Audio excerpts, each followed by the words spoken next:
Seu doutor, eu não me engano, tenho mais de 30 anos que moro nesse lugar.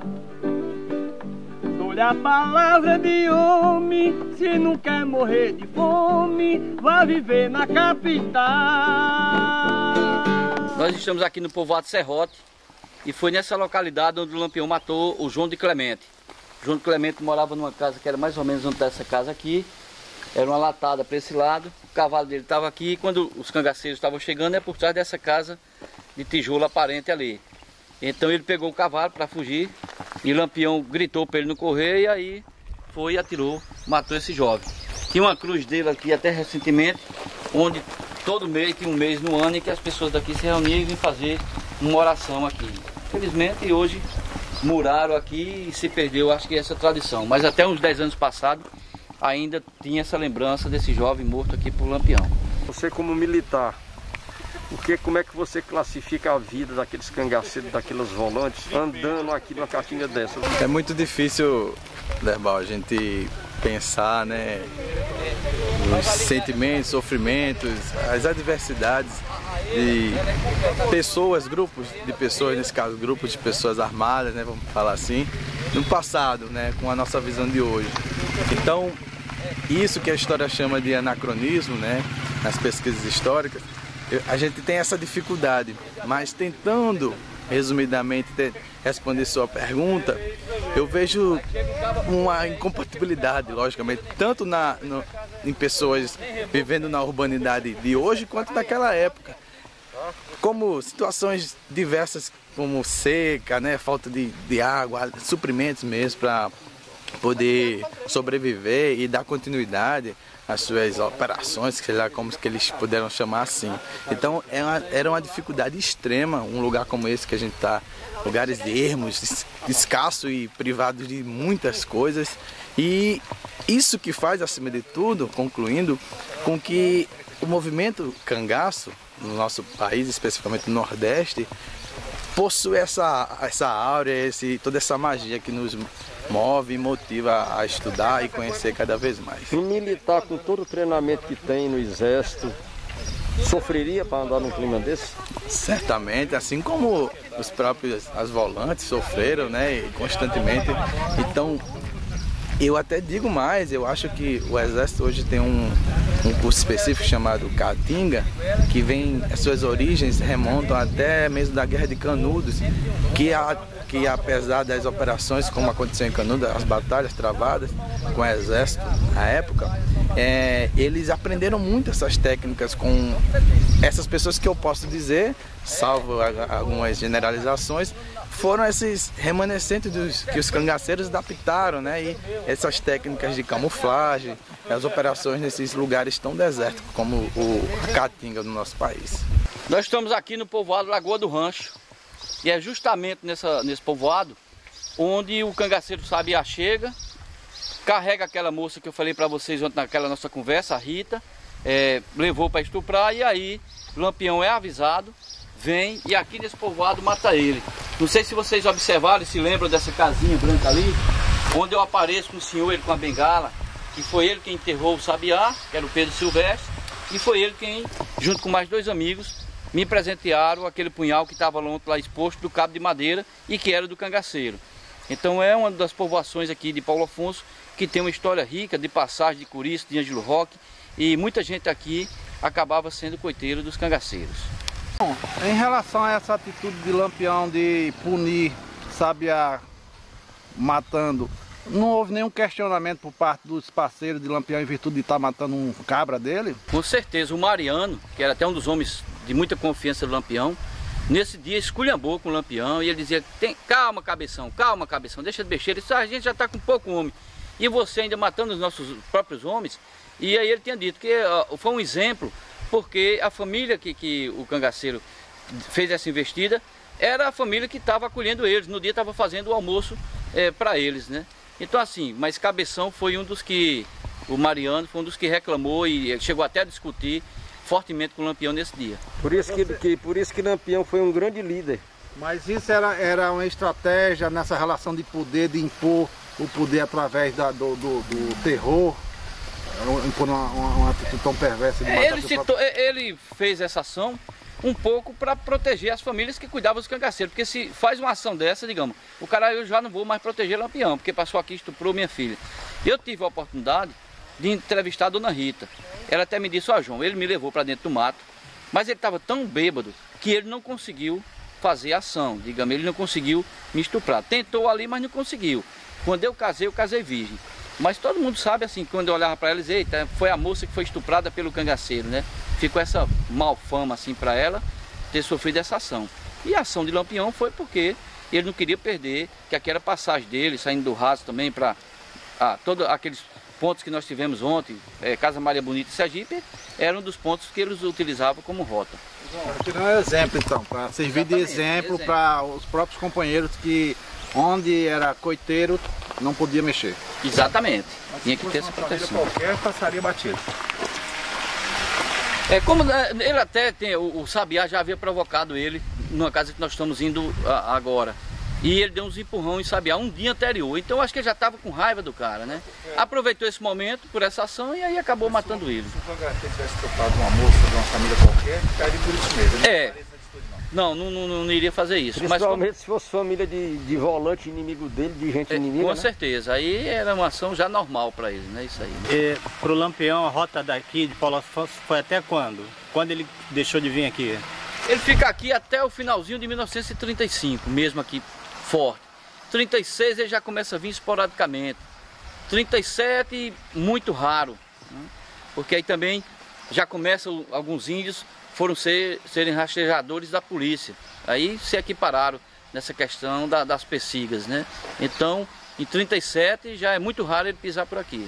Ele era cercado por dois grandes coronéis aqui.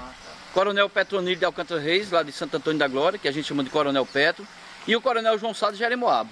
Então essas duas pessoas que estavam dando sempre a questão de mandando dinheiro para ele, mandando informações para ele. Então nessa região ele estava cercado por dois grandes coronéis.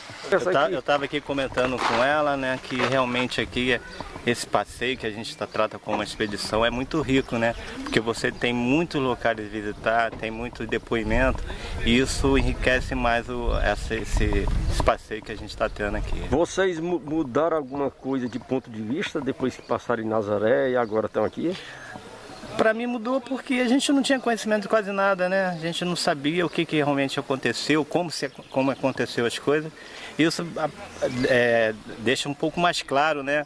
A vivência, como que se deu as coisas no cangaço do Lampião. Márcia, a diferença de você pesquisar numa biblioteca, na internet e estar aqui vivenciando isso? Porque aqui a gente sente na flor da pele mesmo, né? Você sente o clima, e não tão intenso como foi naquela época, claro. Mas dá para você sentir a diferença, o que você ler um livro, pesquisar na internet, né, no seu bem-estar, do que aqui, você sentindo a temperatura, a vegetação, a dificuldade. Então é muito mais intenso.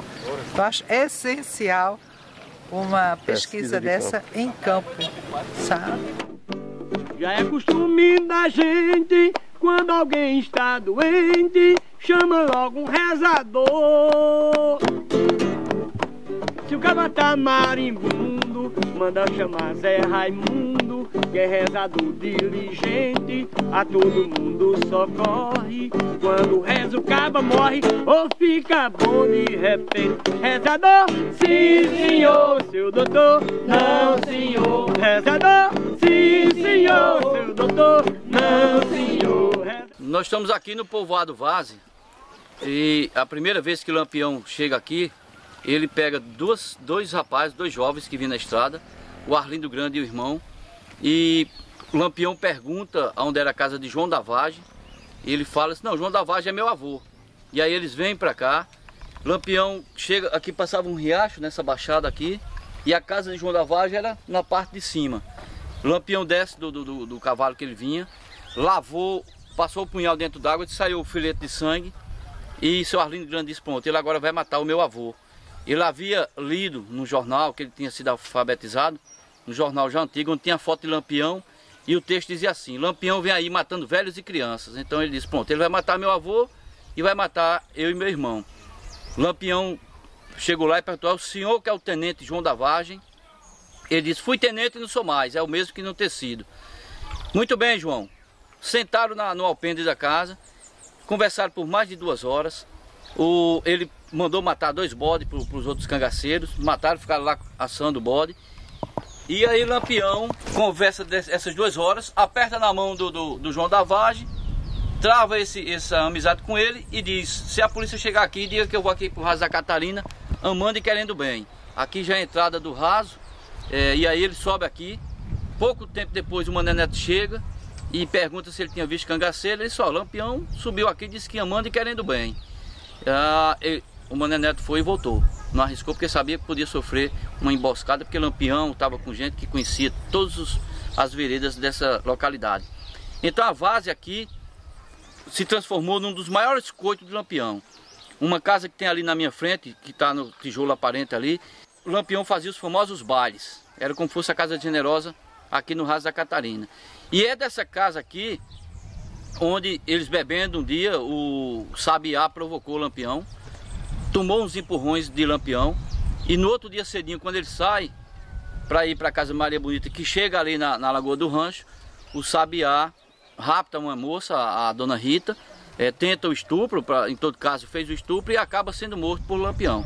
Então tudo saído daqui, dessa povoação chamada Várzea. Foi um dos maiores coitos, não só de Lampião, mas de Curisco, de Ângelo Roque, Mané Revoltoso.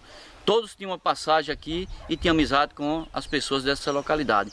O Arlindo Grande, naquela fala minha ontem, vocês viram o senhor, eu acho que sentado até nesse carro de boi, onde eu estou filmando ele. Aquele foi um dos grandes coiteiros e um homem que tinha uma importância muito grande nesse contexto histórico, porque ele foi amigo de vários outros cangaceiros além de Lampião.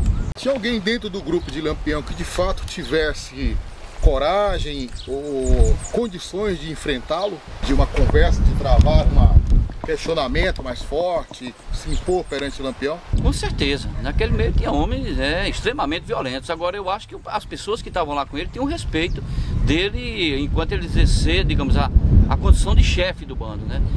Para entrar no bando de Lampião não era todo mundo não. Era escolhido e ele tinha um certo sentido de saber se a pessoa ia ser bom ali dentro do grupo, né? Então tanto que o próprio João Garrafinha queria entrar pro bando e Lampião disse não, se negou várias vezes a aceitar ele no bando. Teve um cangaceiro daqui dessa região, o seu Admiro até falou nele ali, que era o Medalha. Ele tentou entrar no bando com o Lampião, mas Lampião não quis porque ele tinha matado um cara que até Lampião conhecia, que era uma pessoa lá de Jeremoabo. Então ele tinha os critérios dele de aceitar as pessoas, mas com certeza dentro do grupo o domínio, a chefia ele exercia com mão de ferro. Pessoal, que é uma experiência de campo que não tem igual. Todos os lugares que a gente passou, a gente teve a oportunidade de estar com pessoas diferentes, em lugares diferentes, e cada qual conta a realidade da sua região. A gente chegar num lugar desse sem a companhia do João, chegar em Nazaré sem a companhia dos nazarenos é totalmente diferente. Então quando você for nesse lugar, procure as pessoas certas. Senão você vai ficar mais perdido do que segue em tiroteio. Pessoal, estamos almoçando aqui nas bordas do Raso da Catarina. Bodezinho aqui, raiz, como se diz. A turma está grande hoje porque está a nossa turma de Fortaleza e os colegas aí de Rio Grande do Norte de Natal. E o nosso amigo João de Souza Lima é quem está ciceroneando aí todos nós aqui nessa expedição. Todos convidados aí para fazer a Rota do Cangaço, conhecendo as histórias do cangaço e todas as histórias entrelaçadas da cidade, da região, do semiárido. Uma experiência incrível.